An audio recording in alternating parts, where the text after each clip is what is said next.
नमस्कार, ये NP news देख रहे हैं आप। मैं हूं मोहित चौधरी और आप सभी का स्वागत है राजधानी लाइव में। क्या योगी सरकार आने वाले दिनों में कैबिनेट का विस्तार करने जा रही है या फिर अगले साल की शुरुआत में होने वाले चुनावों को लेकर चर्चा चल रही है? इन तमाम चीजों को लेकर लगातार जो संशय है वो बरकरार है। आपको बता दें कि आज प्रधानमंत्री नरेंद्र मोदी से मुख्यमंत्री योगी आदित्यनाथ मुलाकात करने वाले हैं। इसके साथ ही वो बीजेपी के राष्ट्रीय अध्यक्ष जेपी नड्डा से भी मिलेंगे। और आपको ये भी बता दें कि होने वाले चुनाव को लेकर अभी से बीजेपी ने महामंथन शुरू कर दिया है। दरअसल उत्तर प्रदेश के जो मुख्यमंत्री हैं योगी आदित्यनाथ, वो गुरुवार को दिल्ली पहुंचे। इसके बाद उन्होंने गृह मंत्री अमित शाह से मुलाकात की। यह मुलाकात करीब 1.5 घंटे तक चली।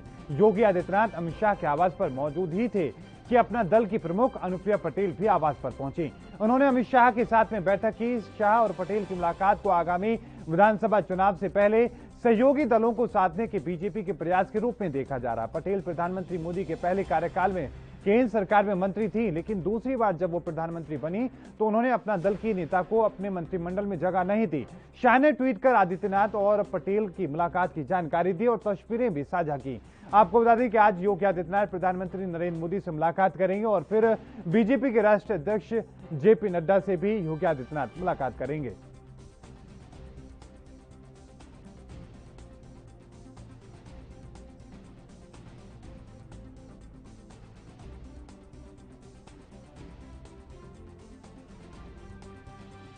तो मिशन 2022 पर उत्तर प्रदेश में अब एक्शन शुरू हो चुका है। बीजेपी अपने रणनीति बनानी शुरू कर दी है और इसके साथ ही आपको यह भी बताते चलें कि बैठकों का जो दौर है वो लगातार जारी है। बीती रात बहुत देरी तक जो बैठकों का दौर था वो चलता रहा, लेकिन साथ में सबसे महत्वपूर्ण जो बैठक थी जिस पर सभी की नजरें टिकी थी वो थी देश के गृह मंत्री अमित शाह और साथ में उत्तर प्रदेश के मुख्यमंत्री योगी आदित्यनाथ की बैठक। इस बैठक के दौरान, इस चर्चा के दौरान कई मुद्दों को लेकर चर्चा के कयास लगाए जा रहे हैं। जहां उत्तर प्रदेश में कोरोना को लेकर जो हालात हैं उनकी ताजा अपडेट मुख्यमंत्री ने साझा की होंगी, तो साथ में राजनीतिक तौर पर भी ये मुलाकात खासा महत्वपूर्ण मानी जा रही है। आपको बता दें कि जिस तरीके से 2022 के विधानसभा चुनाव आने हैं और उसको लेकर तैयारियां अभी से शुरू कर दी गई हैं। बीजेपी के राष्ट्रीय संगठन महामंत्री की हम बात करें, संगठन मंत्री की बात करें, तो वो भी लगातार जो बैठकें कर रहे हैं और अलग अलग तरह की स्थिति पर नजरें बनाए हुए। लेकिन इन सब के बीच में मुख्यमंत्री योगी आदित्यनाथ भी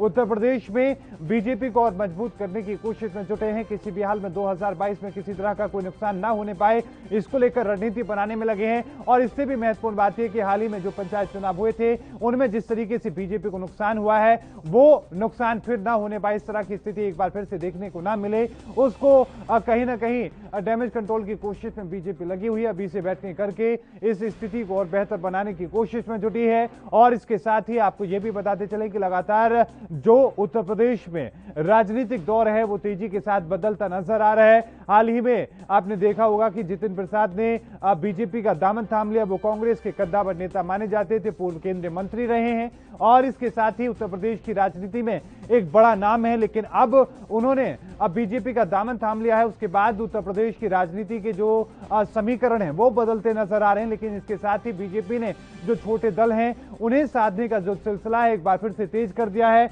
बीते रोज की हम बात करें तो आपको बता दें कि अपना दल की राष्ट्रीय अध्यक्ष अनुप्रिया पटेल ने उनसे मुलाकात की और इसके साथ ही ये कयास लगाए जा रहे हैं कि वो अपने लिए मंत्रिमंडल में जगह मांग रही हैं। और इसके साथ आपको ये भी बताते चलें कि लगातार ये जो विपक्ष की तरफ से ये आरोप लगाए जा रहे हैं कि बीजेपी में फूट है, बीजेपी में कलह है, इस तरह की बातें भी जो विपक्ष की तरफ से कही जा रही हैं।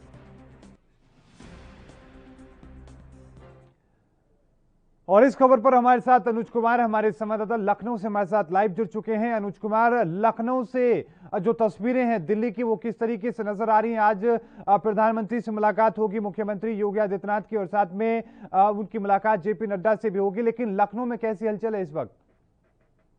देखिए, अब लखनऊ की जो सियासत की जाए और सियासत में जिस हिसाब से जो उठा पटक को लेकर जो राजनीतिक जो चर्चाएं हैं अब जोरों से हलचल तेज हो गई हैं। और अब इसी बीच जब योगी आदित्यनाथ का दिल्ली का दौरा बहुत अहम माना जा रहा है, क्योंकि अचानक दिल्ली दौरा पहुंचना और सीधे जाके गृह मंत्री अमित शाह से मिलना, उसके बाद कुछ ही देर बाद अनुप्रिया पटेल का वहां पहुंचना, तो ये दो जो समीकरण है वो बहुत ही अहम मायने रखते हैं। क्योंकि अनुप्रिया पटेल को 2 साल बाद अमित शाह ने समय दिया है और दोनों ने करीब 15 से 20-25 मिनट अपने साथ समय बिताया है। उसमें भी योगी आदित्यनाथ भी उसी समय के बीच में वहां पे उपस्थित थे। तो इन दोनों के ही समीकरण सियासी चर्चाओं में अहम इंपॉर्टेंस मानी जा रही है। चर्चाएं एकदम गर्म है सियासी गलियों में, तमाम तरह की अटकलें भी लग रही हैं, क्योंकि अनुप्रिया पटेल को लेकर तमाम तरह की अटकलें थी कि बीच में अनुप्रिया पटेल को अखिलेश यादव यानी समाजवादी पार्टी के जो चीफ है वो भी साधने की कोशिश कर रहे थे, क्योंकि अनुप्रिया पटेल का तमाम तरह के आरोप थे कि योगी आदित्यनाथ के में उनको तवज्जो नहीं मिल रही है, उनके मंत्रिमंडल में उनको जगह नहीं मिल रही है। तो मैं आपको बताऊं मोहित की दो ही चीजें निकल के इसमें आएंगे। एक तो केंद्र सरकार में संभावित मंत्रिमंडल विस्तार और उत्तर प्रदेश की जो सियासत में जो मंत्रिमंडल विस्तार होना है, उन दोनों में उनको अगर उनके पार्टी के किसी भी या उनके पति यानी जो उनके पति हैं सिंह जी हैं, मतलब तो माफ करिएगा पति का मुझे अभी नाम याद नहीं आ रहा है, तो आशीष सिंह पटेल को अगर या उनको केंद्रीय मंत्रिमंडल विस्तार या उत्तर प्रदेश के मंत्रिमंडल विस्तार में अगर जगह नहीं मिलती है, तो कुछ भी जो उत्तर प्रदेश में जो विधानसभा होना है 2022 का, तो उसमें तस्वीरें कुछ और निकल के सामने आ सकती हैं। क्योंकि एक चीज तो तय है कि मंत्रिमंडल विस्तार होगा, तो मंत्रिमंडल अगर विस्तार होगा तो सियासी जो समीकरण है और राजनीतिक जो गठजोड़ है उसका खासा ख्याल करना पड़ेगा। तो इसी को देखते हुए ये जो कल की जो मुलाकात बहुत अहम मानी जा रही है। और मोहित मैं दो चीजें बताऊंगा, और क्योंकि आज जेपी नड्डा से मुलाकात और प्रधानमंत्री नरेंद्र मोदी से भी मुलाकात होनी है, जिसकी कुछ दिन पहले बीएल संतोष यानी राष्ट्रीय महामंत्री ने जो रिपोर्ट सौंपी थी जो यूपी की सियासत को लेकर, जिसमें कि तमाम तरह के जो मंत्री थे, संगठन के जो कार्यकर्ता थे और पार्टी कार्यकर्ता जो बताया जा रहा है कि नाखुश है, जो बताया जा रहा है कि सरकार के कामकाज से खुश नहीं है, उनकी एक रिपोर्ट जेपी नड्डा को सौंपी गई थी। जेपी नड्डा ने वो प्रधानमंत्री नरेंद्र मोदी को सौंपी थी।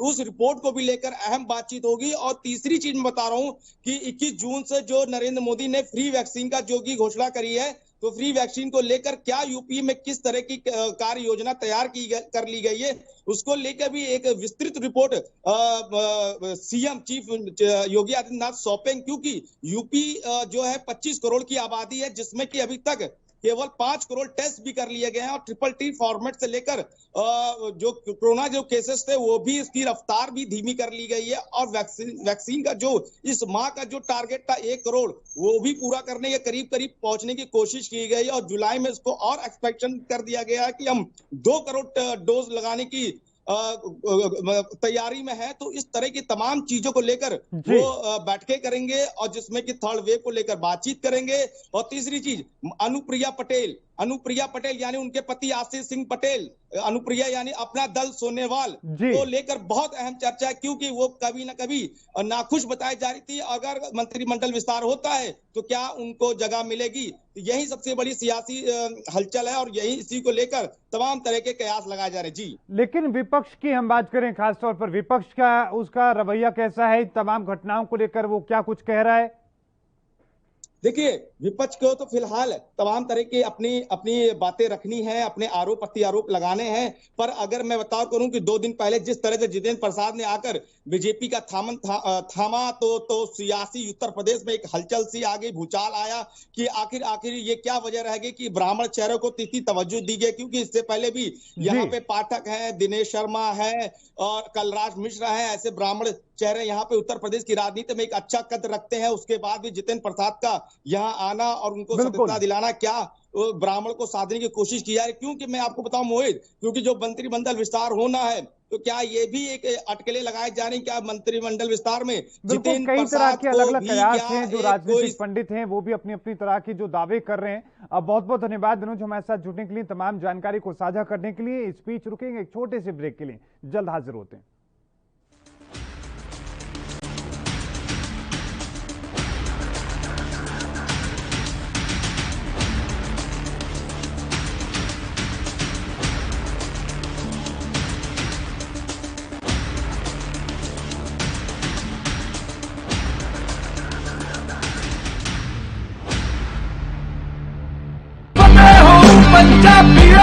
फतेह किट ਦਿੱਤੇ ਨੇ ਕਿ ਤੁਹਾਨੂੰ ਕਿਤੇ ਜਾਣ ਦੀ ਲੋੜ ਨਹੀਂ। ਅਗਰ ਤੁਸੀਂ ਪੋਜ਼ਿਟਿਵ ਹੋ, ਸਟੇਜ 1 ਦੇ ਵਿੱਚ ਹੋ, ਲੈਵਲ 1 ਦੇ ਵਿੱਚ ਹੋ, ਆਪਣੇ ਘਰ ਜਾਓ, ਫਤਿਹ ਕਿਟ ਤੁਹਾਨੂੰ ਮਿਲ ਜੂਗਾ। बीमारी की दवाई लेनी है, कैसे लेनी है, सारा कागज विच है। कोई बंदा आऊगा जिहड़ा तुहानूं देऊगा और समझाऊगा भी तुहानूं, और तुसीं लो।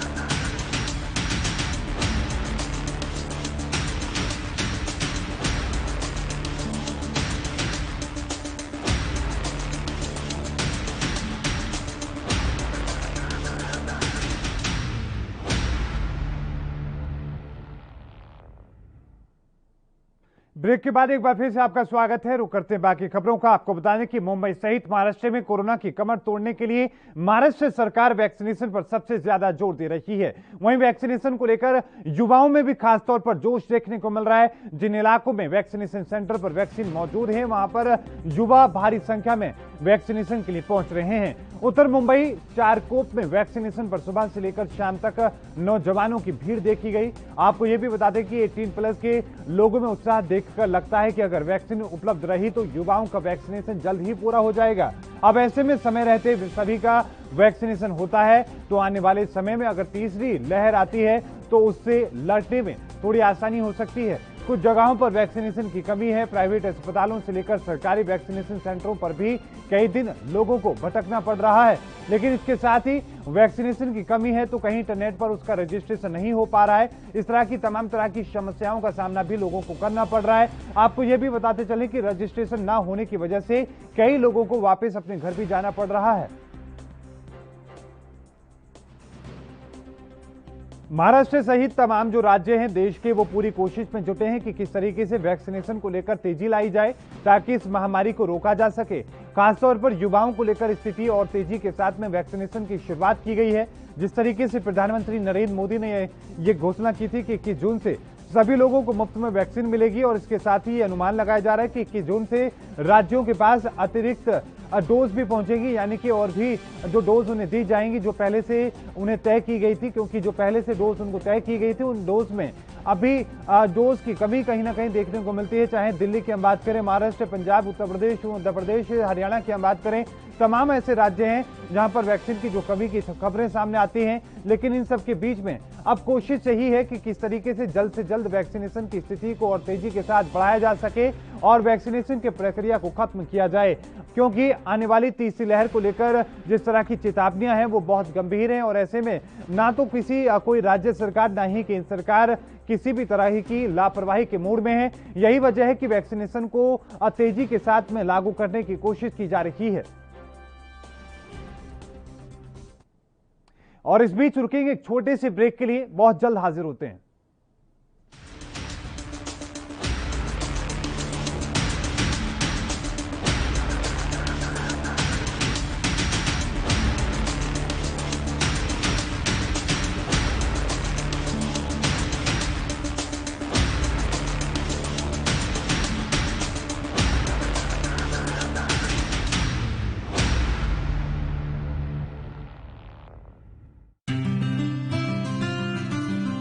ਜ਼ਿਲ੍ਹਾ ਹੁਸ਼ਿਆਰਪੁਰ ਪੰਜਾਬ ਦੇ ਉਹਨਾਂ ਜ਼ਿਲ੍ਹਿਆਂ ਵਿੱਚ ਸ਼ਾਮਿਲ ਹੈ ਜਿੱਥੇ ਕੋਰੋਨਾ ਦੇ ਖਿਲਾਫ ਜੰਗ ਵਿੱਚ ਸਭ ਨੇ ਇਕਮੁੱਠਤਾ ਦਿਖਾਈ ਹੈ। ਨਤੀਜਾ ਇਹ ਨਿਕਲਿਆ ਕਿ ਜ਼ਿਲ੍ਹੇ ਦੇ ਕਈ ਪਿੰਡਾਂ ਨੇ ਕੋਰੋਨਾ ਵੈਕਸੀਨੇਸ਼ਨ 100% ਦਾ ਟੀਚਾ ਹਾਸਿਲ ਕਰ ਲਿਆ ਹੈ, ਜੋ ਕਿ ਵਾਕਈ ਕਾਬਿਲੇ ਤਾਰੀਫ ਹੈ। ਦਰਅਸਲ ਪੰਜਾਬ ਦੇ ਮੁੱਖ ਮੰਤਰੀ ਕੈਪਟਨ ਅਮਰਿੰਦਰ ਸਿੰਘ ਨੇ ਟੀਕਾਕਰਨ ਨੂੰ ਲੈ ਕੇ ਇੱਕ ਲਹਿਰ ਦਾ ਆਗਾਜ਼ ਕੀਤਾ ਸੀ। ਮੁੱਖ ਮੰਤਰੀ ਦੇ ਹੁਕਮਾਂ ਅਨੁਸਾਰ ਹੁਸ਼ਿਆਰਪੁਰ ਸਮੇਤ ਪੂਰੇ ਪੰਜਾਬ ਵਿੱਚ ਸ਼ੁਰੂ ਕੀਤੀ ਗਈ ਕੋਰੋਨਾ ਮੁਕਤ ਪਿੰਡ ਮੁਹਿੰਮ ਨੇ ਜ਼ੋਰ ਫੜ ਲਿਆ ਹੈ। इस मुहिम तहत हर रोज ग्राम पंचायतां ਵੱਲੋਂ ਟੀਕਾਕਰਨ ਮੁਹਿੰਮ ਨੂੰ ਸਹਿਯੋਗ ਦਿੱਤਾ ਜਾ ਰਿਹਾ ਹੈ। ਇਸ ਮੁਹਿੰਮ ਦੇ ਸ਼ੁਰੂ ਹੋਣ ਤੋਂ ਬਾਅਦ ਪਹਿਲੇ 48 ਘੰਟਿਆਂ ਵਿੱਚ ਹੀ ਜ਼ਿਲ੍ਹੇ ਦੇ 11 ਪਿੰਡਾਂ ਨੇ ਕੋਰੋਨਾ ਵੈਕਸੀਨੇਸ਼ਨ ਦੀ 100% ਦੀ ਪਹਿਲੀ ਡੋਜ਼ ਲਗਵਾ ਲਈ ਸੀ। ਇਨ੍ਹਾਂ ਪਿੰਡਾਂ ਵਿੱਚ ਹਲਕਾ ਚੱਬੇਵਾਲ ਦੇ ਪਿੰਡ ਨਵਾਂ ਜੱਟਪੁਰ, ਪੁੰਗਾ ਤੇ ਪੁੰਜ ਸ਼ਾਮਿਲ ਨੇ, ਜਦਕਿ ਮਕੇਰੀਆਂ ਦੇ ਪਿੰਡ ਨੱਥੂਵਾਲ, ਲਲੋਤਾ, ਉਲਾਹਾ, ਚੱਕੜਿਆਲ, ਪੜੋਲਿਆ ਤੇ ਰਾਮਗੜ੍ਹ ਸਿਕਰੀ ਨੇ ਵੀ ਫਤਿਹ ਹਾਸਿਲ ਕੀਤੀ ਹੈ। ਇਸ ਤੋਂ ਇਲਾਵਾ ਗੜਸ਼ੰਕਰ ਦੇ ਪਿੰਡ ਨਾਜ਼ਰਪੁਰ, ਰਾਵਲਪਿੰਡੀ ਨੇ ਵੀ ਕੋਵਿਡ-19 ਦੀ 100% ਦੀ ਡੋਜ਼ ਲਗਵਾ ਲਏ ਨੇ। ਦੂਜੇ ਪਾਸੇ ਡਿਪਟੀ ਕਮਿਸ਼ਨਰ ਅਪਨੀਤ ਰਿਆਤ ਨੇ ਵੀ ਪਿੰਡਾਂ ਦੇ ਸਰਪੰਚਾਂ ਨੂੰ ਇਸ ਉਪਲਬਧੀ ਲਈ ਵਧਾਈ ਦਿੱਤੀ ਹੈ ਤੇ ਹੋਰਨਾਂ ਪਿੰਡਾਂ ਨੂੰ ਵੀ ਆਉਣ ਵਾਲੇ ਦਿਨਾਂ 'ਚ 100% ਦੇ ਟੀਕਾਕਰਨ ਲਈ ਪ੍ਰੇਰਿਤ ਕੀਤਾ ਹੈ। ਉਨ੍ਹਾਂ ਦੱਸਿਆ ਕਿ ਜ਼ਿਲ੍ਹੇ ਵਿੱਚ 3,52,723 ਲੋਕਾਂ ਦਾ ਟੀਕਾਕਰਨ ਹੋ ਚੁੱਕਾ ਹੈ ਤੇ ਰੋਜ਼ਾਨਾ 5,000 ਤੋਂ ਉੱਤੇ ਲੋਕਾਂ ਦਾ ਟੀਕਾਕਰਨ ਹੋ ਰਿਹਾ ਹੈ। दरअसल पंजाब ਦੇ ਮੁੱਖ ਮੰਤਰੀ ਕੈਪਟਨ ਅਮਰਿੰਦਰ ਸਿੰਘ ਨੇ ਐਲਾਨ ਕੀਤਾ ਸੀ ਕਿ ਸੂਬੇ ਦੇ ਪਿੰਡਾਂ ਵਿੱਚ 100% ਕੋਰੋਨਾ ਟੀਕਾਕਰਨ ਦੇ ਟੀਚੇ ਨੂੰ ਹਾਸਿਲ ਕਰਨ ਵਾਲੇ ਪਿੰਡ ਨੂੰ 10 ਲੱਖ ਰੁਪਏ ਦੀ ਵਿਸ਼ੇਸ਼ ਗ੍ਰਾਂਟ ਦਿੱਤੀ ਜਾਵੇਗੀ, ਜਿਸ ਦੇ ਨਤੀਜੇ ਵਜੋਂ ਪੰਜਾਬ ਦੇ ਸਾਰੇ ਪਿੰਡਾਂ 'ਚ ਵੈਕਸੀਨੇਸ਼ਨ ਨੇ ਜ਼ੋਰ ਫੜ ਲਿਆ। ਜਿਹੜਾ ਪਿੰਡ 100% ਵੈਕਸੀਨੇਸ਼ਨ ਕਰੂਗਾ ਉਹਨੂੰ ਮੈਂ 10 ਲੱਖ ਦਾ ਗ੍ਰਾਂਟ ਦੇਵਾਂਗਾ। ਨੋਟ ਕਰ ਲਓ, ਜਿੰਨੇ ਤਾਂ ਵੈਕਸੀਨ, ਮੈਨੂੰ ਪਤਾ ਵੈਕਸੀਨੇਸ਼ਨ ਦਾ ਕੋਈ ਡਰ ਹੈ, ਪਰ ਜਦ ਆਓ ਲੱਗ ਜਾਓ ਲਾਈਨਾਂ ਦੇ ਵਿੱਚ ਔਰ ਕਰਾ ਲਓ ਆਪਣੀ ਵੈਕਸੀਨੇਸ਼ਨ, ਔਰ ਤੁਹਾਡੀ ਗ੍ਰਾਂਟ ਮੈਂ ਦੇ ਦੂੰਗਾ। ਜੋ ਕੁਝ ਤੁਸੀਂ ਆਪਣੇ ਪਿੰਡ 'ਚ ਕਰਾਉਣਾ ਤੁਸੀਂ ਕਰਾ ਲਓ। ਜ਼ਿਕਰਯੋਗ ਹੈ ਕਿ ਪੰਜਾਬ ਦੀ ਕੈਪਟਨ ਅਮਰਿੰਦਰ ਸਿੰਘ ਸਰਕਾਰ ਵਾਇਰਸ ਦੀ ਸ਼ੁਰੂਆਤ ਤੋਂ ਹੀ ਅਲਰਟ ਮੋਡ ਤੇ ਸੀ, ਜਿਸ ਦਾ ਨਤੀਜਾ ਇਹ ਨਿਕਲਿਆ ਕਿ ਅੱਜ ਪੰਜਾਬ ਦੇ ਵਿੱਚ ਕੋਰੋਨਾ ਦੇ ਕੇਸ ਘੱਟ ਤੇ ਹਸਪਤਾਲਾਂ 'ਚ ਸਹੂਲਤਾਂ ਜ਼ਿਆਦਾ ਨੇ।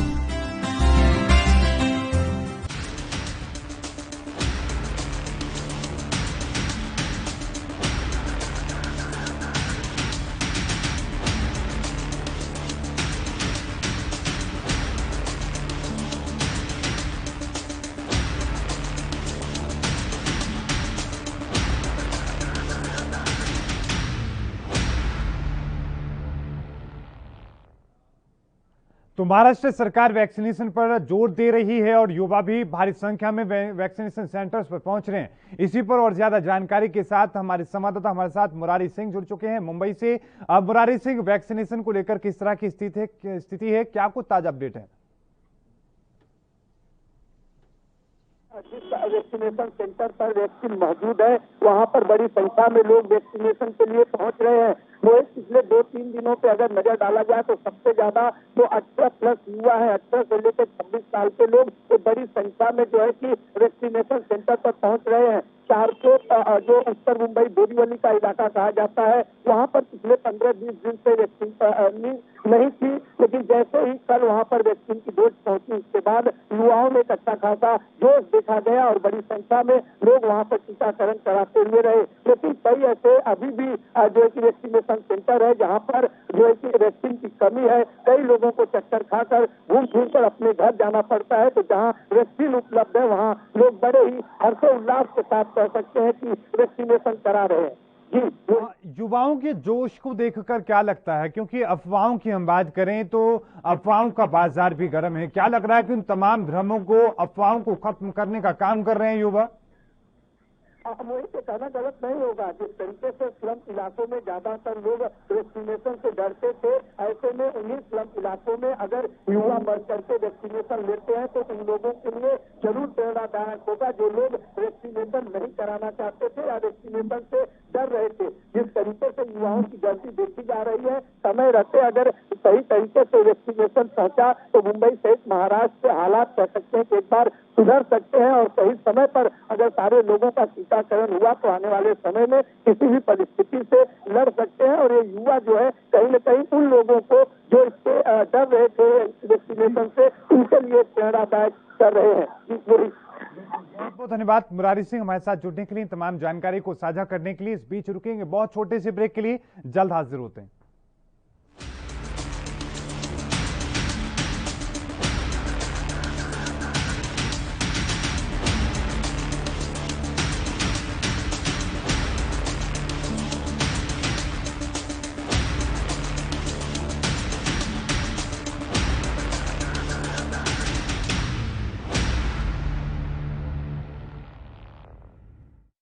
कोरोना वायरस ਨੂੰ ਅਸੀਂ ਤਾਂ ਹੀ ਹਰਾ ਸਕਦੇ ਹਾਂ ਜੇਕਰ ਅਸੀਂ ਆਪਣੇ ਵੱਧ ਤੋਂ ਵੱਧ ਟੈਸਟ ਕਰਵਾਵਾਂਗੇ ਤੇ ਵੈਕਸੀਨੇਸ਼ਨ ਲਗਵਾਵਾਂਗੇ।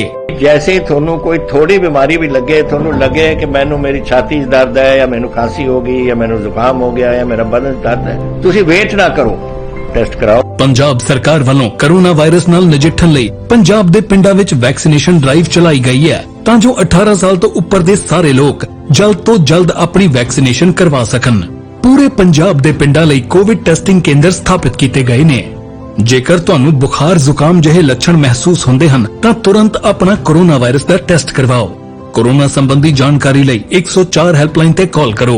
तो ਤੁਸੀਂ ਪਲੀਜ਼ ਇਸ ਗੱਲ ਤੋਂ ਹੁਣ ਮੇਰੀ ਗੱਲ ਮੰਨੋ ਕਿ ਆਪਾਂ ਪੰਜਾਬ ਨੂੰ ਬਚਾਉਣਾ ਹੈ, ਆਪਣੇ ਪਰਿਵਾਰਾਂ ਨੂੰ ਬਚਾਉਣਾ ਹੈ, ਆਪਣੇ ਪਿੰਡ ਨੂੰ ਬਚਾਉਣਾ ਹੈ, ਤੁਸੀਂ ਆਪਣੇ ਮੁਹੱਲਿਆਂ ਨੂੰ ਬਚਾਉਣਾ ਹੈ।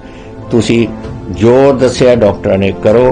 हिदायतां दी पालना करके आओ मिलके करिए कोरोना ते फतेह। यही है साडा मिशन फतेह।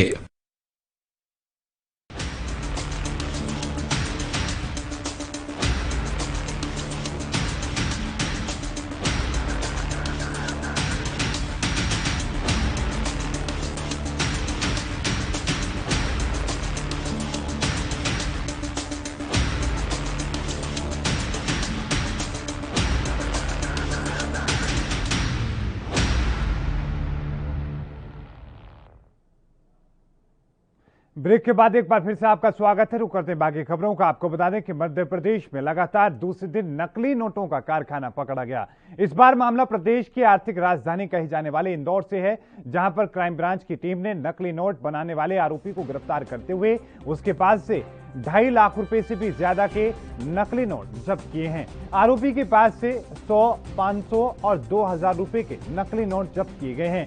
आरोपी बैग में नकली नोट भरकर उन्हें मार्केट में चलाने के लिए निकला था, लेकिन इसके साथ ही आपको बता दें कि रास्ते में ही उसे धर दबोच लिया गया। आपको बता दें कि पकड़े गए आरोपी का नाम राजकुमार तायड़े है, जो कि आजाद नगर इलाके का रहने वाला है। वर्तमान में लियाकत अली नाम के एक शख्स के घर पर वो किराए पर रहता है और यहीं पर उसने नकली नोट छापने का कारखाना बना रखा है। पुलिस के मुताबिक आरोपी महज 12वीं पास है, जो घर पर लैपटॉप प्रिंटर की मदद से नकली नोट छापता था। आरोपी के पास से 100 रुपए के 476, 500 रुपए के 159 और 2000 रुपए के 63 नकली नोट जब्त हुए हैं, जिनकी कीमत 2,53,000 रुपए आंकी गई है। आरोपी के कमरे से लैपटॉप, कलर प्रिंटर और A4 साइज का हाई क्वालिटी का पेपर भी जब्त किया गया है।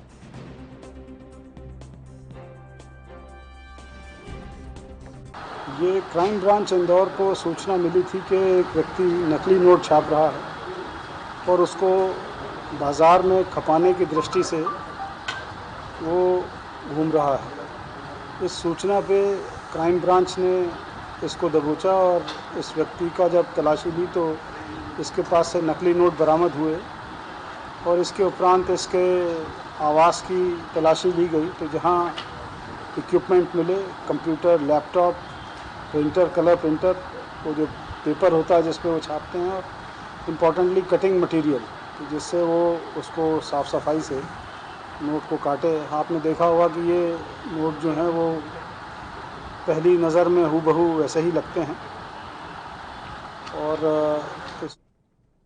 और इस बीच रुकेंगे एक छोटे से ब्रेक के लिए, बहुत जल्द हाजिर होते हैं।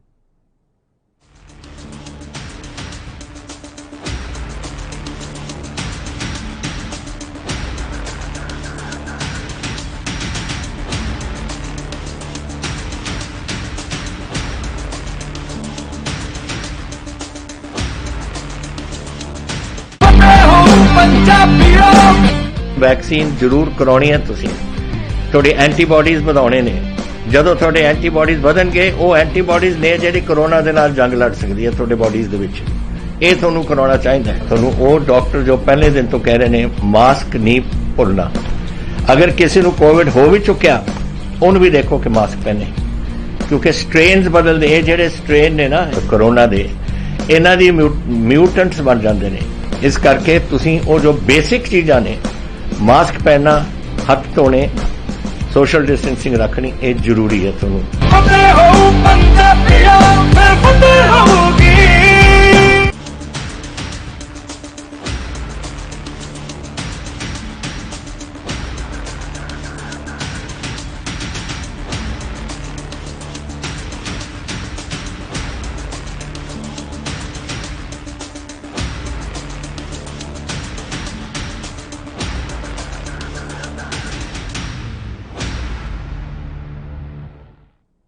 ब्रेक के बाद एक बार फिर से आपका स्वागत है। मध्य प्रदेश के इंदौर में नकली नोट बनाने वाली फैक्ट्री का भंडाफोड़ हुआ है।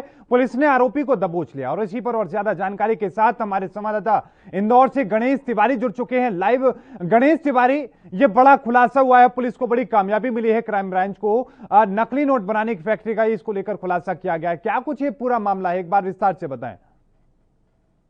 देखिए, कोई जिस कदर लॉकडाउन लगा हुआ था, लॉकडाउन लगने के बाद लगातार अगर बात करें तो इंदौर, मध्य प्रदेश और पूरे देश में लगातार क्राइम जो है, अपराध बढ़ते नजर आ रहे थे, क्योंकि लोगों के रोजगार कई लोगों के छीन चुके। ऐसे में कई लोग ऐसे हैं जो आपराधिक तत्व या आपराधिक दिमाग लगाते हुए लगातार ऐसे कार्य कर रहे हैं जो कि पूरी तरह से प्रशासन और जो वर्तमान है उसके खिलाफ है पूरी तरह से। और ऐसा ही कुछ माजरा अगर बात करें तो मध्य प्रदेश में लगातार दूसरे दिन अब जो है नकली नोटों का कारखाना संचालित करने वाले को इंदौर पुलिस ने गिरफ्तार किया है। जहां इसके पहले 2 दिन पूर्व की बात करें तो जबलपुर में भी ऐसा ही कुछ मामला, नकली नोटों का संचालित करने वाले लोगों को जबलपुर पुलिस ने गिरफ्तार किया था। अब औद्योगिक राजधानी मध्य प्रदेश कहे जाने वाले शहर इंदौर में भी नकली नोटों का ऐसा ही कुछ कारखाना संचालित करने वाले को इंदौर क्राइम ब्रांच ने पकड़ा है। ज्ञात हो कि इसके युवक का नाम जो है राजकुमार तायड़े है और जिसकी कि लॉकडाउन के दरमियान जो है नौकरी चली गई, जो कि फाइटर क्लब में एक मेंबर था, वहां पर ट्रेनिंग देता था लोगों को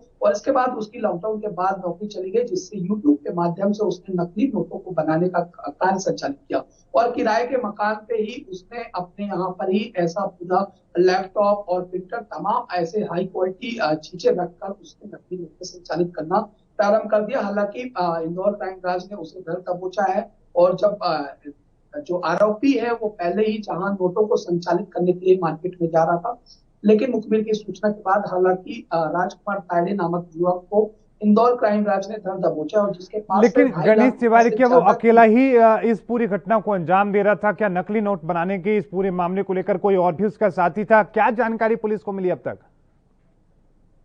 देखिए, अभी इंदौर पुलिस उसके अन्य साथियों की जो है पूरी तरह से पड़ताल कर रही है कि जो व्यक्ति जहां से सारी चीजें लाता था और उसका कौन कौन उस कार्य में साथ देता था। हालांकि अभी अगर वर्तमान की बात करें तो जिस घर पे वो किराए पे रहता था वहां पर अकेले ही युवक रहता था, तो अभी इंदौर क्राइम ब्रांच ने उसे पकड़ा है और आगे पूरी कार्रवाई कर रही है, पूरी जानकारियां निकालने की कौन कौन लोग सहयोग करते उसका देते थे और कहां कहां वो नोटों को ले जाकर संचालित करता था, क्योंकि 1 माह से आरोपी इस कार्य में पूरी तरह से लिप्त था और इसके पहले भी उसने हजारों रुपए नकली नोट संचालित कर चुका है। जी, बहुत बहुत धन्यवाद गणेश तिवारी तमाम जानकारी को साझा करने के लिए, हमारे साथ जुड़ने के लिए। तो गणेश तिवारी जुड़े, उन्होंने तमाम जानकारी दी है। इस बुलेटिन में अभी के लिए इतना ही। लगातार खबरों के लिए देखते रहिए एनबी न्यूज। मुझे दीजिए इजाजत, धन्यवाद।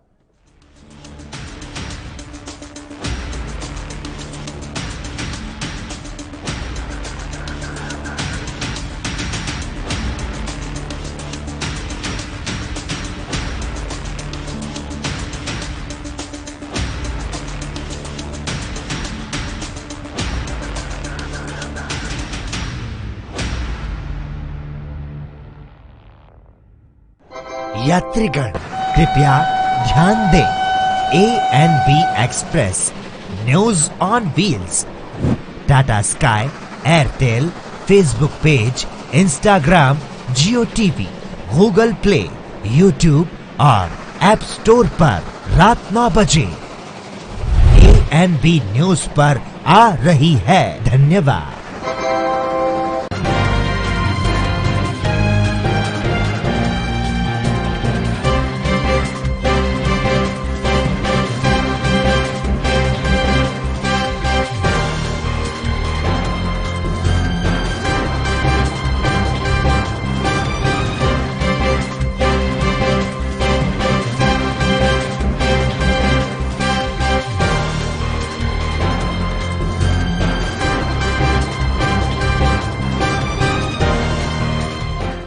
कम ब्रेक और ज्यादा खबरों के साथ देखिए ANB news in channel number पर।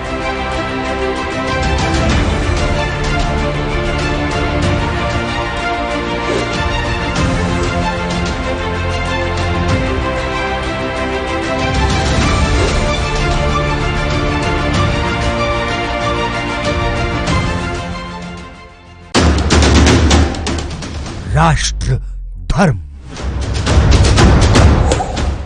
रात 8 बजे सिर्फ ANB न्यूज पर। न्यूज देख रहे हैं आप, मैं हूं आपका सरवी राजपूत। कोरोना की स्थिति दिल्ली में काफी बेकाबू। खबरनामा, खबर से असर तक शाम 5 बजे सिर्फ ANB न्यूज पर।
रूरल कोरोना वॉलंटियर्स कह के एक 7 ਬੰਦਿਆਂ ਦਾ ਗਰੁੱਪ ਹਰ ਪਿੰਡ ਦੇ ਵਿੱਚ ਬਣਾਇਆ ਜਾਏ। ਉਹ 7 ਮੈਂਬਰ ਦਾ ਗਰੁੱਪ ਆਪਣੇ ਪਿੰਡਾਂ ਦੇ ਵਿੱਚ ਘੁੰਮੇ ਔਰ ਇਹਦੇ ਵਿੱਚ ਉਹਨਾਂ ਨੂੰ ਐਮਫਸਾਈਜ਼ ਕਰਨਾ ਚਾਹੀਦਾ ਹੈ, ਟੈਸਟ ਕਰੋ जैसे मैं ਤੁਹਾਨੂੰ ਦੱਸਿਆ। ਜਿੱਥੇ ਫਿਰ ਅਗਰ ਕੋਈ ਪੋਜ਼ਿਟਿਵ ਨਿਕਲਿਆ ਉਹ ਕਿਹਨੂੰ ਮਿਲਿਆ ਉਹਨੂੰ ਟ੍ਰੇਸ ਕਰੋ ਕਿ ਜਾ ਕੇ ਦੇਖੋ ਕਿ ਕਿਹਨੂੰ ਮਿਲਿਆ ਉਹਨੂੰ ਵੀ ਟੈਸਟ ਕਰੋ ਔਰ ਫਿਰ ਜਿਹੜੇ ਕੋਵਿਡ ਪੋਜ਼ਿਟਿਵ ਨੇ ट्रीट करो। 3 T's 3 T's test trace and treat. ये चीज़ां अगर आप कर सकिए तो तुसी देखो ये अपने पिंड और मोहल्ले कंट्रोल आ सकती है।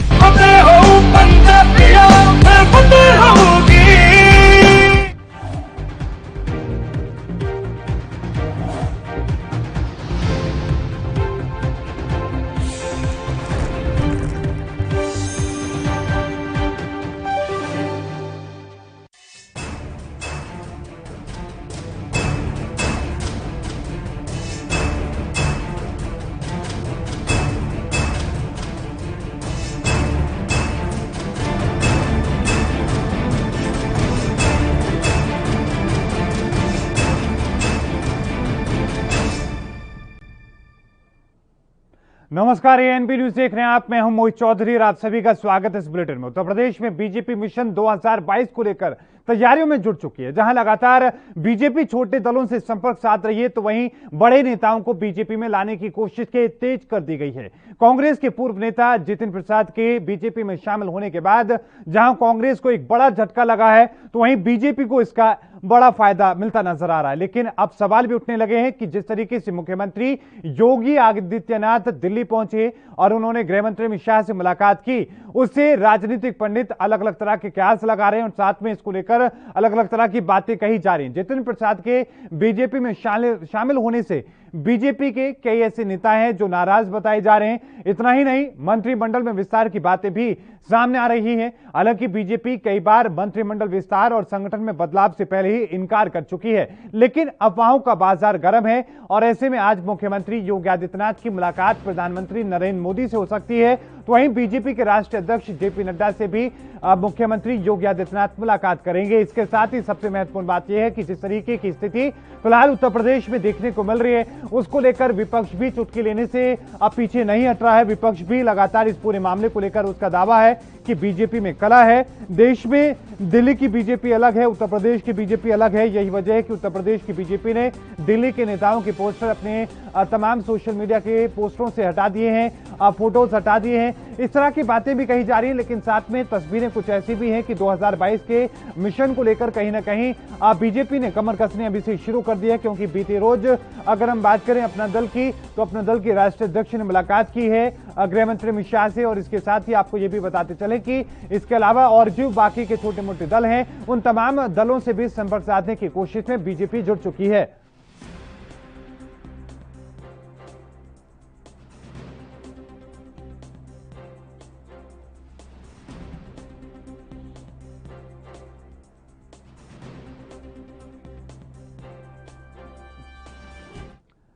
अब आखिरकार आज की इस मुलाकात के मायने या फिर बीते रोज की मुलाकात के मायनों को समझने की हम कोशिश करें तो कुछ बिंदु हैं, ग्राफिक्स के माध्यम से आपको समझाने की कोशिश करते हैं।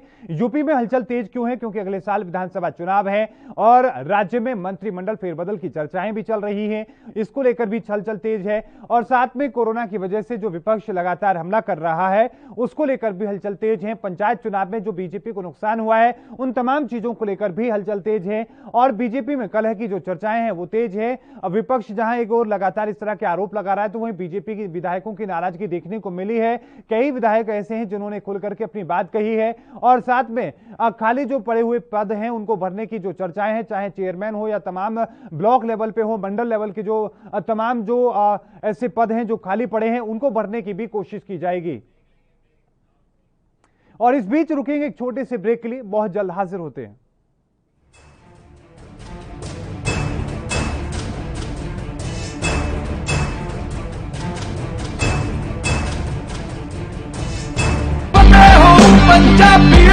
फतेह किट ਦਿੱਤੇ ਨੇ ਕਿ ਤੁਹਾਨੂੰ ਕਿਤੇ ਜਾਣ ਦੀ ਲੋੜ ਨਹੀਂ। ਅਗਰ ਤੁਸੀਂ ਪੋਜ਼ਿਟਿਵ ਹੋ, ਸਟੇਜ 1 ਦੇ ਵਿੱਚ ਹੋ, ਲੈਵਲ 1 ਦੇ ਵਿੱਚ ਹੋ, ਆਪਣੇ ਘਰ ਜਾਓ, ਫਤਿਹ ਕਿਟ ਤੁਹਾਨੂੰ ਮਿਲ ਜਾਊਗਾ।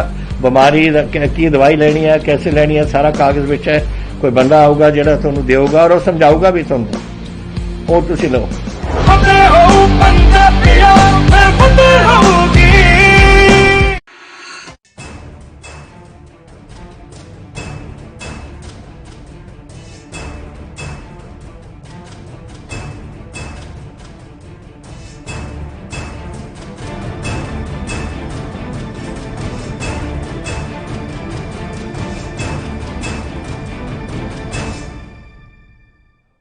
और आज की इस मुलाकात पर एएनपी न्यूज की तो नजरें रहेंगी, लेकिन आज की इस मुलाकात में क्या कुछ चर्चाएं हो सकती हैं, किस तरह की स्थिति है। रात भर जो चर्चाओं का दौर चला है, बैठकों का दौर चला है, उसको लेकर भी हम जानकारी लेंगे। हमारे संवाददाता हमारे साथ दिल्ली से राजीव तिवारी जुड़ चुके हैं, लखनऊ से अनुज कुमार हमारे साथ जुड़ चुके हैं। राजीव, सबसे पहले रुख में आपका करना चाहूंगा, आज का बहुत बड़ा दिन है उत्तर प्रदेश की राजनीति के लिए, और आज मुख्यमंत्री की मुलाकात खुद प्रधानमंत्री नरेंद्र मोदी से होने वाली है, जेपी नड्डा से मुलाकात होने वाली है।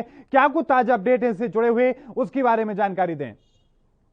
देखिए, बिल्कुल बताइए, इस तरीके से लगातार कहीं ना कहीं ये यूपी की राजनीति है वो बिल्कुल गर्माती चली जा रही है, और इसी को लेकर मद्देनजर रखते हुए कहीं ना कहीं जो 2022 के जो चुनाव है विधानसभा के, उसको लेकर योगी आदित्यनाथ प्रधानमंत्री साथ मुलाकात करेंगे, और 10 बजे के करीब मुलाकात होगी, और उसके बाद में 12:30 बजे के करीब जेपी नड्डा से मुलाकात होगी। मगर साफ जाहिर है कहीं ना कहीं यूपी की सरगर्मी जो है वो दिल्ली के अंदर देखने को मिल रही है, और लगातार कहीं ना कहीं उठक पटक किए जा रहे हैं, और यहाँ तक कि यूपी के अंदर मंत्रिमंडल के और फेरबदल जरूर किए जा सकते हैं। मगर देखना होगा क्या बड़े चेहरे शामिल हो सकते हैं, या फिर जिस तरीके की रणनीति बनाई जाएगी ताकि 2022 के अंदर यूपी की सरकार जो है वो भाजपा की ही बने। मगर देखना होगा क्या आज प्रधानमंत्री के साथ जो योगी आदित्यनाथ की बैठक है उसके अंदर क्या रणनीति बनाई जाती है, और जेपी नड्डा के साथ क्या रणनीति समझने की कोशिश करें कि जो बीते रोज ही जितिन प्रसाद ने मुलाकात भी की है योगी आदित्यनाथ से, उस मुलाकात के क्या कुछ मायने निकलकर सामने आ रहे हैं, और मुलाकात में किस विषय को लेकर चर्चा हुई है, क्या कोई जानकारी वहां से निकली है?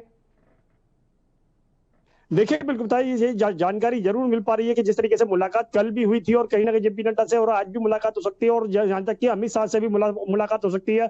मगर देखना होगा कि रणनीति क्या बनाई जा रही है, क्योंकि 2022 के चुनाव बिल्कुल नजदीक आते जा रहे हैं, और उसी को मद्देनजर रखते हुए यूपी के अंदर बिल्कुल भाजपा अपनी तैयारी बिल्कुल जोर शोर से कर रही है, और लगातार यही कोशिश की जाएगी कि भाजपा की सरकार बने। बीजेपी का बैठकों का दौर जारी है, लेकिन अनुज, लखनऊ में क्या देखने को मिल रहा है आज की इस मुलाकात को लेकर? लखनऊ की हम बात करें, वहां की हलचल कैसी है?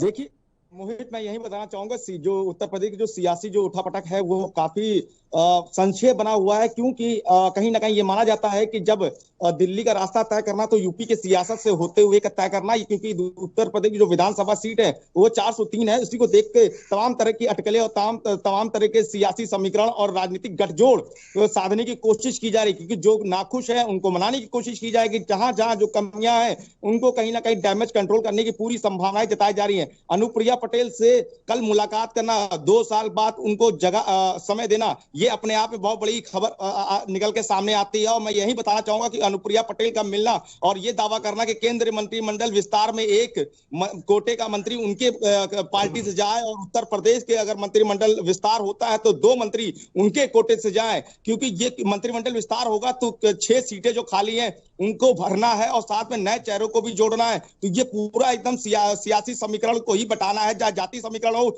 चाहे राजनीतिक गठजोड़, क्योंकि अब 2022 अब 8 महीने करीब रह गए हैं, तो तमाम तरह छोटे छोटे दल हैं उनको भी साधने की कोशिश की जाएगी, क्योंकि इससे पहले अखिलेश यादव ने भी अनुप्रिया पटेल से साधने की कोशिश की थी, और सेंधमारी करनी, कहीं ना कहीं समाजवादी पार्टी भी जोरों पे है। और जितिन प्रसाद कल देर रात मुलाकात करना इस बात का गवाही देता है कि शायद कहीं ना कहीं उनको भी मंत्रिमंडल में जगह मिल सकती है, शायद, क्योंकि वो ब्राह्मण चेहरा है, क्योंकि ब्राह्मण चढ़ाओ को लेकर तमाम तरह की अटकलें लगाई जा रही थी, तमाम तरह की खेमेबाजी हो रही थी कि योगी सरकार में ब्राह्मणों की नजर अनदेखी की जा रही है, नाराजगी है, और ये ठाकुर होने का आरोप लगाया जा रहा था। पर इसी को बैलेंस करने के लिए जितिन प्रसाद का जिस तरह से दिल्ली के पार्टी कार्यालय पर सदस्यता दिलाई गई, उनको पार्टी के अंदर दामन थामा, उसके बाद कल जिस तरह तस्वीरें ट्विटर के माध्यम से बाहर निकल के आई, तो ये 2 चीजें, अनुप्रिया पटेल और जितिन प्रसाद, महत्वपूर्ण भूमिका उत्तर प्रदेश की सियासत में इन दोनों देखने को मिलेगी। जो हलचल आज के दिन भर में रहेगी वो रहेगी अनुप्रिया पटेल के क्या कुछ निकल के सामने आता है, और जितिन प्रसाद को क्या हम बात करें कि जो मंत्री हैं उत्तर प्रदेश में,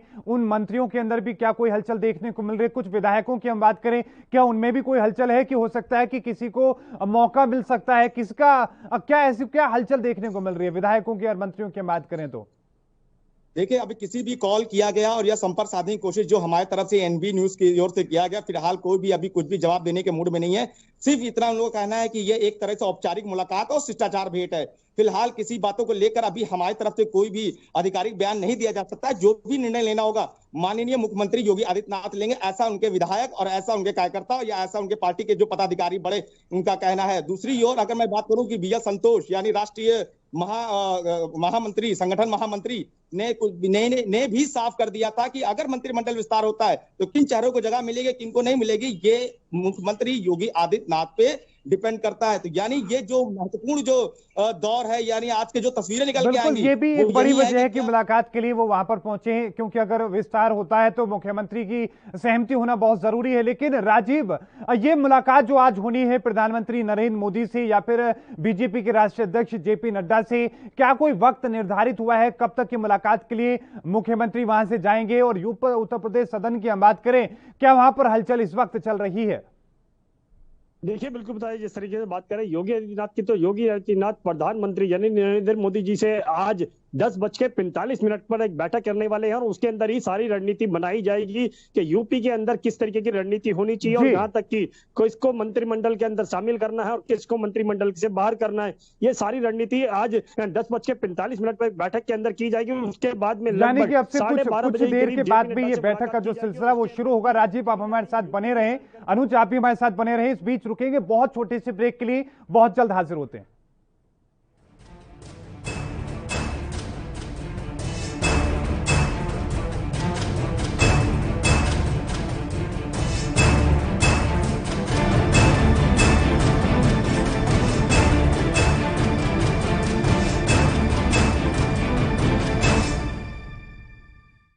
कोरोना वायरस ਨੂੰ ਅਸੀਂ ਤਾਂ ਹੀ ਹਰਾ ਸਕਦੇ ਹਾਂ ਜੇਕਰ ਅਸੀਂ ਆਪਣੇ ਵੱਧ ਤੋਂ ਵੱਧ ਟੈਸਟ ਕਰਵਾਵਾਂਗੇ ਤੇ ਵੈਕਸੀਨੇਸ਼ਨ ਲਗਵਾਵਾਂਗੇ। जैसे ही थोनू कोई थोड़ी बीमारी भी लगे, थोनू लगे कि मैनू मेरी छाती च दर्द है या मैनू खांसी हो गई या मैनू जुकाम हो गया या मेरा बदन च दर्द है, तुसी वेट ना करो, टेस्ट कराओ। ਪੰਜਾਬ ਸਰਕਾਰ ਵੱਲੋਂ ਕੋਰੋਨਾ ਵਾਇਰਸ ਨਾਲ ਨਜਿੱਠਣ ਲਈ ਪੰਜਾਬ ਦੇ ਪਿੰਡਾਂ ਵਿੱਚ ਵੈਕਸੀਨੇਸ਼ਨ ਡਰਾਈਵ ਚਲਾਈ ਗਈ ਹੈ ਤਾਂ ਜੋ 18 ਸਾਲ ਤੋਂ ਉੱਪਰ ਦੇ ਸਾਰੇ ਲੋਕ ਜਲਦ ਤੋਂ ਜਲਦ ਆਪਣੀ ਵੈਕਸੀਨੇਸ਼ਨ ਕਰਵਾ ਸਕਣ। ਪੂਰੇ ਪੰਜਾਬ ਦੇ ਪਿੰਡਾਂ ਲਈ ਕੋਵਿਡ ਟੈਸਟਿੰਗ ਕੇਂਦਰ ਸਥਾਪਿਤ ਕੀਤੇ ਗਏ ਨੇ। ਜੇਕਰ ਤੁਹਾਨੂੰ ਬੁਖਾਰ ਜ਼ੁਕਾਮ ਜਿਹੇ ਲੱਛਣ ਮਹਿਸੂਸ ਹੁੰਦੇ ਹਨ ਤਾਂ ਤੁਰੰਤ ਆਪਣਾ ਕੋਰੋਨਾ ਵਾਇਰਸ ਦਾ ਟੈਸਟ ਕਰਵਾਓ। ਕੋਰੋਨਾ ਸੰਬੰਧੀ ਜਾਣਕਾਰੀ ਲਈ 104 ਹੈਲਪਲਾਈਨ ਤੇ ਕਾਲ ਕਰੋ। तो तुसी प्लीज इस गल तो हुण मेरी गल मनो कि आपां पंजाब नूं बचाउणा है, अपने परिवारां नूं बचाउणा है, अपने पिंड नूं बचाउणा है, तुसी अपने महल्लिਆਂ नूं बचाउणा है। तुसी जो दस्सिया डॉक्टरां ने करो। हिदायतां दी पालना करके आओ मिल के करिए कोरोना ते फतेह। यही है साडा मिशन फतेह।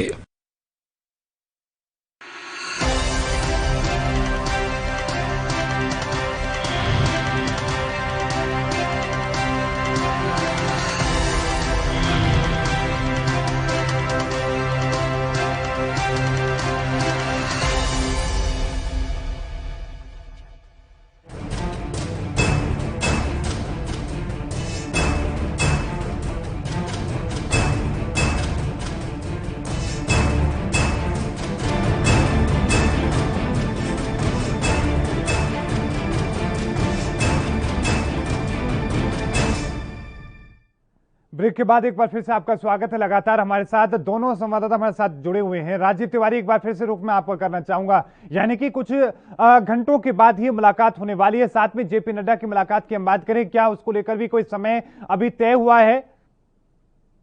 देखिए, बिल्कुल बताइए, जिस तरीके से बात करें यूपी की, तो यूपी की सरगर्मी बिल्कुल दिल्ली के अंदर महसूस हो रही है और यहाँ तक कि बिल्कुल नजर आती हुई भी नजर आ रही है, क्योंकि जिस तरीके से लगातार बड़े फेरबदल करने की आशंका जताई जा रही है, कुछ बड़े नामों को शामिल करने की कहा जा रहा है। और जब बात करें प्रधानमंत्री के बाद में, यानी कि लगभग 10:45 के पीएम के साथ बैठक होगी और उसके बाद में लगभग 12:30 बजे के करीब जेपी नड्डा से बैठक होगी और उसके अंदर भी रणनीति बनाई जाएगी कि यूपी की सरकार कैसे काम करेगी और किस तरीके की 2022 की जो विधानसभा के इलेक्शन होंगे उसके अंदर किसको शामिल करना है और किसको बाहर करना है और क्या रणनीति लेकर शामिल होंगे, ये भी गौर करना होगा। जी बिल्कुल। अनुज कुमार, मैं रुख आपका करना चाहूंगा कि बीते रोज की जो मुलाकात थी, 1.5 घंटे मुलाकात चली करीब, तो ये 1.5 घंटे की मुलाकात के मायने किस तरीके से देखा जाए और आज की मुलाकात को लेकर क्या अनुमान लगाया जा रहा है कि मुलाकात इतनी ही देरी चल सकती है या और भी वक्त लग सकता है? देखिए, एक तरह तो योगी आदित्यनाथ का बहुत दिनों से पार्टी के शीर्ष नेताओं से पहली मुलाकात नहीं हो पाई थी, आज जाके मुलाकात हुई है। और यूपी के जो बड़े पदाधिकारी हैं, यानी बड़े अफसर जिसे कहा जाता है पार्टी संगठन के अंदर, उनसे मुलाकात होनी है। तो ये मुलाकातें इसलिए भी अहम माने जाते हैं क्योंकि अभी कुछ दिन पहले बीएल संतोष ने रिपोर्ट सौंपी है। रिपोर्ट में मंत्रियों के खुश और नाखुश लेने की तमाम तरह की उसमें जो पैरामीटर है वो उस रिपोर्ट में दर्ज किए गए हैं। और दूसरी ओर की इन रिपोर्ट को कैसे हैंडल करना है, क्या कुछ कमियां रह गई हैं, उनको कितनी मेहनत करनी है, कितनी उनको चीजों को तवज्जो देनी है, इस चीज को लेकर एक महत्वपूर्ण बात है। क्योंकि देखिए 21 तारीख को योग दिवस से है और 21 तारीख को प्रधानमंत्री ने फ्री वैक्सीन का वादा भी किया है। उसको लेकर भी क्या पैरामीटर बनाए गए योगी सरकार का। उत्तर प्रदेश की 25 करोड़ की आबादी है, तो उसको लेकर कितनी जनसंख्या को अभी तक कवर किया जा सकता है। उत्तर प्रदेश ने कोरोना के कंट्रोल के मामले को लेकर जो कमी अभी तक उपलब्धि हासिल करी है, WHO से लेकर हाईकोर्ट तक, और TTT के माध्यम से 5 करोड़ टेस्ट के बाद और वैक्सीनेशन की अभी तक बीते 2-3 करोड़ और per day 5 lakh test per day हो रहे हैं उत्तर प्रदेश के अंदर। तो इन तमाम चीजों को कैसे मतलब पैमाना तैयार किया गया, तो यानी कि आज की चाहे मुलाकात की हम बात करें या बीते रोज के मुलाकात की बात करें, ये पूरे तौर पर ना तो सिर्फ राजनीतिक रहेंगी, ना ही सिर्फ काम को लेकर होंगी, यानी कि दोनों चीजें बराबर रहेंगी। जी बिल्कुल बिल्कुल बिल्कुल, दोनों चीजें ही बराबर रहेंगी। इसमें केवल एक दो ही चीजें निकल के आ रही है, मिशन 2022 और वैक्सीनेशन, यानी इन्हीं दोनों चीजों को लेकर बातचीत होने की पूरी संभावनाएं हैं। और लेकर और दूसरी चीज, अगर हम अटकलों की बात करें, सिर्फ अटकले के मतलब कि नेता नाखुश हैं और ब्राह्मण विरोधी हैं और ब्यूरोक्रेसी में लगाम नहीं है और हमारी सुनी नहीं जाती है, विपक्ष का ये कहना है, और भ्रष्टाचार घोटाले के, ये केवल अटकलें कही जा सकती है। क्योंकि देखिए सीधा जो संकेत निकल के आ रहे हैं, जो तस्वीरें निकल के आ रही है। अनुज, मैं आपको बीच में रोक रहा हूं और इस बीच रुकेंगे एक और छोटे से ब्रेक के लिए, बहुत जल्द हाजिर होते हैं।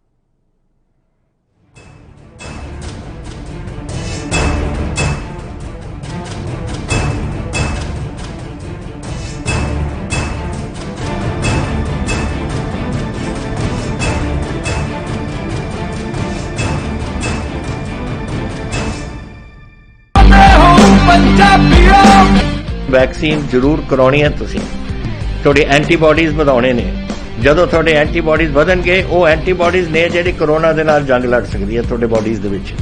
ਇਹ ਤੁਹਾਨੂੰ ਕਰਾਉਣਾ ਚਾਹੀਦਾ ਹੈ। ਤੁਹਾਨੂੰ ਉਹ ਡਾਕਟਰ ਜੋ ਪਹਿਲੇ ਦਿਨ ਤੋਂ ਕਹਿ ਰਹੇ ਨੇ ਮਾਸਕ ਨਹੀਂ ਭੁੱਲਣਾ। ਅਗਰ ਕਿਸੇ ਨੂੰ ਕੋਵਿਡ ਹੋ ਵੀ ਚੁੱਕਿਆ ਉਹਨੂੰ ਵੀ ਦੇਖੋ ਕਿ ਮਾਸਕ ਪਹਿਨੇ, ਕਿਉਂਕਿ ਸਟ੍ਰੇਨਸ ਬਦਲਦੇ। ਇਹ ਜਿਹੜੇ ਸਟ੍ਰੇਨ ਨੇ ਨਾ ਕੋਰੋਨਾ ਦੇ, ਇਹਨਾਂ ਦੀ ਮਿਊਟੈਂਟਸ ਬਣ ਜਾਂਦੇ ਨੇ।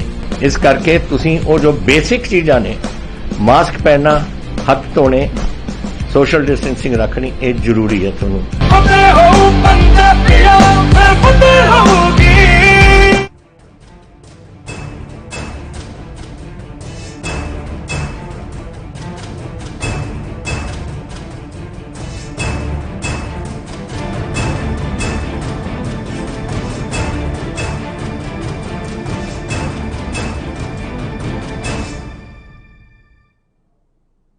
ब्रेक के बाद एक बार फिर से आपका स्वागत है। आज उत्तर प्रदेश की राजनीति में बहुत बड़ा दिन है। मुख्यमंत्री योगी आदित्यनाथ प्रधानमंत्री नरेंद्र मोदी से मुलाकात करेंगे और साथ में बीजेपी के राष्ट्रीय अध्यक्ष जेपी नड्डा से मुलाकात होगी। इन तमाम तस्वीरों पर नजरें होंगी, लेकिन साथ में हमारे संवाददाता लगातार हमारे साथ जुड़े हुए हैं। एक बार फिर से अनुज में रुख आपका करना चाहूंगा। बीते रोज की हम बात करें तो मुख्यमंत्री योगी आदित्यनाथ से जितिन प्रसाद की मुलाकात हुई है। उस मुलाकात में क्या कोई जानकारी निकलकर सामने आई है, किस मुद्दों को लेकर बातचीत हुई है और इस मुलाकात का असर लखनऊ में कैसा दिखने को मिल रहा है? देखिए जितिन प्रसाद के जिस तरह से बीजेपी का दामन थामा है, उसके बाद से विरोधी खेमे में एक तमाम तरह की हलचल तेज हो गई है। किसी तरह की कोई बयानबाजी करने से पहले सोच समझ के टिप्पणी की जा रही है। एक बीजेपी पर तमाम तरह के आरोप लगते रहे हैं कि वो ब्राह्मण विरोधी है, और जिस तरह से जितिन प्रसाद की बीजेपी में सदस्यता दिलाई गई है, दामन थामा, जिस तरह से उनको बीजेपी ने अपने लिया है, जिस तरह से हाथों हाथ, तो उस तरह की तमाम तरह की जो कांग्रेस की जो कमी दर्शाई जा रही थी कि कांग्रेस में अविश्वास है, नेताओं की नहीं सुनी जाती है, तो वो कहीं ना कहीं एक प्लस पॉइंट माना जा रहा है। और कल की तो तस्वीरें जो निकल के ट्विटर के माध्यम से आई, क्योंकि जितिन प्रसाद से मुलाकात हुई, तो अभी तक केवल लोगों को ये कहना है कि औपचारिक मुलाकात है, केवल सचार भेंट थी, क्योंकि अब अटकलें लगाई जा रही है कि जो अभी मंत्रिमंडल विस्तार होने की जो संभावना है, शायद कहीं ना कहीं जितिन प्रसाद को जगह मिल सकती है, क्योंकि ब्राह्मण का भाव बड़ा चेहरा है और लखीमपुर खीरी से वो उनकी संसदीय क्षेत्र है, शाहजहांपुर में जन्मे है, तो एक पश्चिमी जो बेल्ट है उनकी काफी मजबूत मानी जाती है और पश्चिमी बेल्ट कहीं ना कहीं योगी आदित्यनाथ की भी खासी एक पॉपुलैरिटी देखी जाती है। तो यही तमाम तरह की चीजें हैं। दूसरी ओर बताऊं कि ये मुलाकात नरेंद्र मोदी को लेकर तमाम तरह के जो विपक्षी टारगेट कर रहे थे उनके बर्थडे पे नरेंद्र मोदी ने विश नहीं किया और उनको ये नहीं कहा वो नहीं किया, बर्थडे को लेकर तमाम तरह के टीका टिप्पणी कर रहे थे। तो ये भी एक कहीं ना कहीं अब उस मुलाकात के बाद विराम लगता हुआ नजर आएगा। लेकिन अनुज, एक बात ये भी कही जा रही है कि जितिन प्रसाद के शामिल होने से योगी आदित्यनाथ नाराज हैं। पहले ही AK शर्मा की एंट्री से वो नाराज थे, इस वजह से भी ये मुलाकात हुई है। अच्छा, ये तस्वीर क्या ये साफ हो पाई है कि मुख्यमंत्री योगी आदित्यनाथ को बुलाया गया है या वो खुद वहां पर पहुंचे हैं?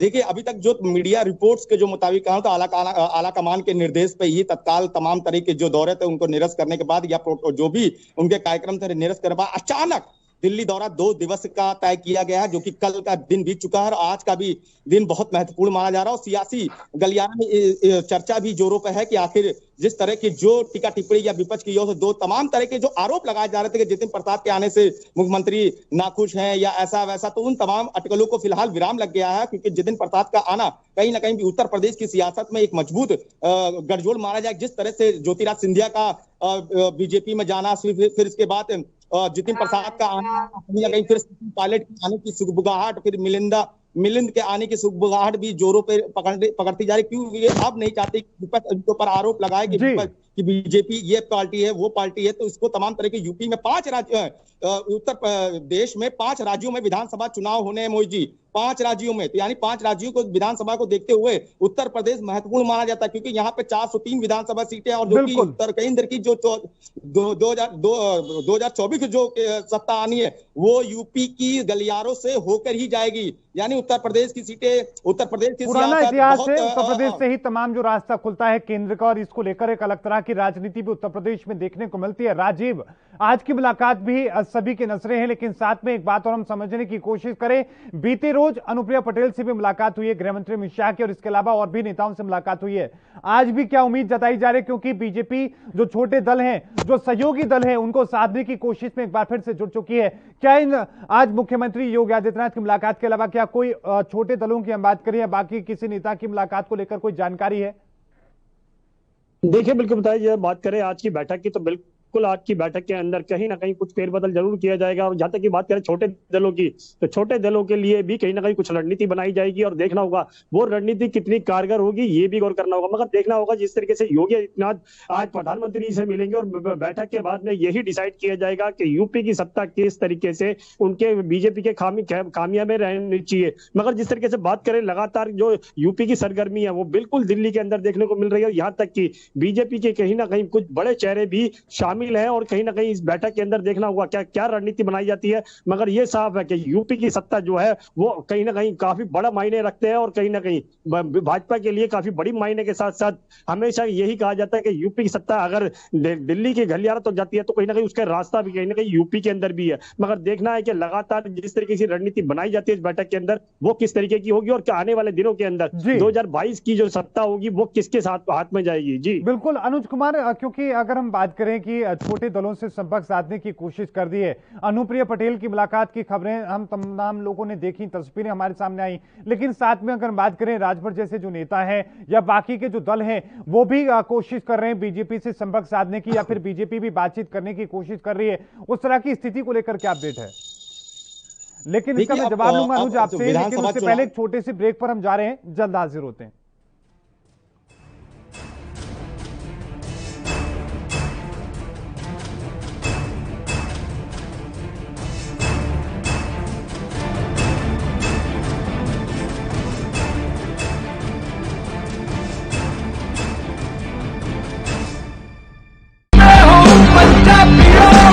रूरल कोरोना वॉलंटियर्स कह के एक 7 ਬੰਦਿਆਂ ਦਾ ਗਰੁੱਪ ਹਰ ਪਿੰਡ ਦੇ ਵਿੱਚ ਬਣਾਇਆ ਜਾਏ। ਉਹ 7 ਮੈਂਬਰ ਦਾ ਗਰੁੱਪ ਆਪਣੇ ਪਿੰਡਾਂ ਦੇ ਵਿੱਚ ਘੁੰਮੇ ਔਰ ਇਹਦੇ ਵਿੱਚ ਉਹਨਾਂ ਨੂੰ ਐਮਫਸਾਈਜ਼ ਕਰਨਾ ਚਾਹੀਦਾ ਹੈ, ਟੈਸਟ ਕਰੋ ਜੈਸੇ ਮੈਂ ਤੁਹਾਨੂੰ ਦੱਸਿਆ। ਜਿੱਥੇ ਫਿਰ ਅਗਰ ਕੋਈ ਪੋਜ਼ਿਟਿਵ ਨਿਕਲਿਆ ਉਹ ਕਿਹਨੂੰ ਮਿਲਿਆ ਉਹਨੂੰ ਟ੍ਰੇਸ ਕਰੋ ਕਿ ਜਾ ਕੇ ਦੇਖੋ ਕਿ ਕਿਹਨੂੰ ਮਿਲਿਆ ਉਹਨੂੰ ਵੀ ਟੈਸਟ ਕਰੋ ਔਰ ਫਿਰ ਜਿਹੜੇ ਕੋਵਿਡ ਪੋਜ਼ਿਟਿਵ ਨੇ ट्रीट करो। 3 T's test, trace and treat. ये चीज़ां अब अगर आप कर सकिए ਤਾਂ ਤੁਸੀਂ ਦੇਖੋ ਇਹਦੇ 'ਚ ਆਪਣੇ ਪਿੰਡ 'ਚ ਔਰ ਮੁਹੱਲਿਆਂ 'ਚ ਕੰਟਰੋਲ ਆ ਸਕਦੀ ਹੈ।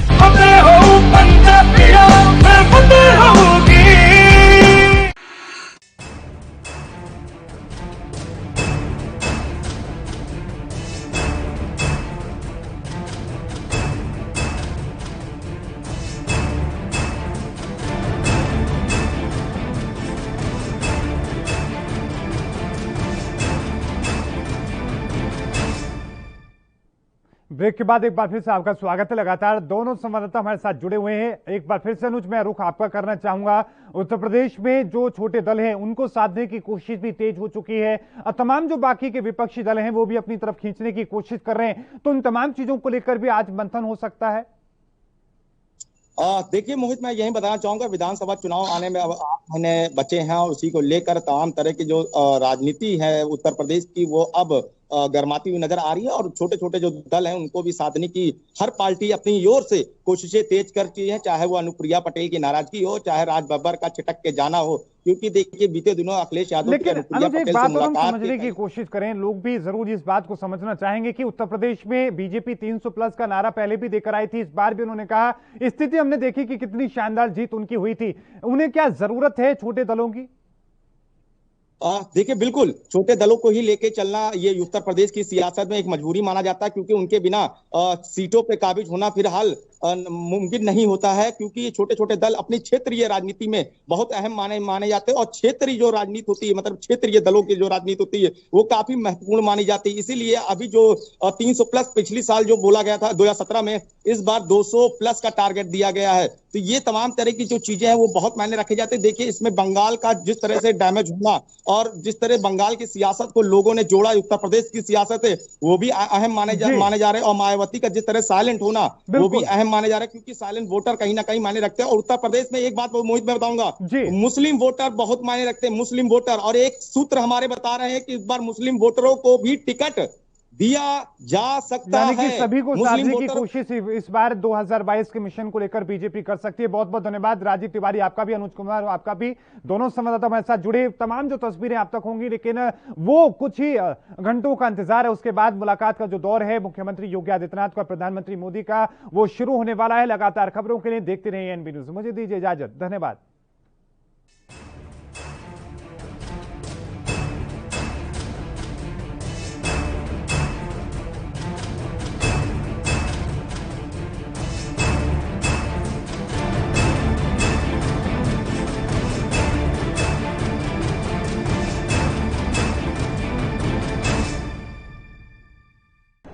यात्रीगण कृपया ध्यान दें, ANB express news on wheels Tata sky, Airtel, Facebook page, Instagram, Jio TV, Google play, YouTube और ऐप स्टोर पर रात 9 बजे ANB न्यूज पर आ रही है। धन्यवाद।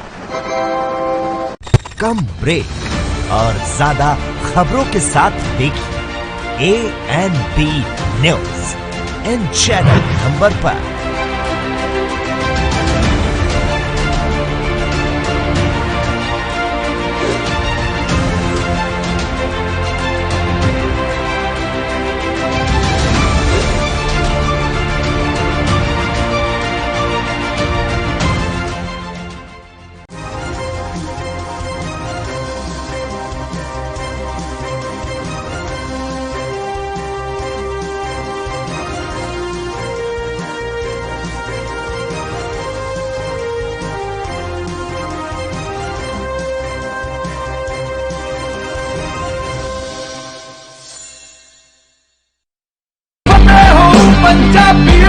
फतेह किट ਦਿੱਤੇ ਨੇ ਕਿ ਤੁਹਾਨੂੰ ਕਿਤੇ ਜਾਣ ਦੀ ਲੋੜ ਨਹੀਂ। ਅਗਰ ਤੁਸੀਂ ਪੋਜ਼ਿਟਿਵ ਹੋ, ਸਟੇਜ 1 ਦੇ ਵਿੱਚ ਹੋ, ਲੈਵਲ 1 ਦੇ ਵਿੱਚ ਹੋ, ਆਪਣੇ ਘਰ ਜਾਓ, ਫਤਿਹ ਕਿਟ ਤੁਹਾਨੂੰ ਮਿਲ ਜੂਗਾ।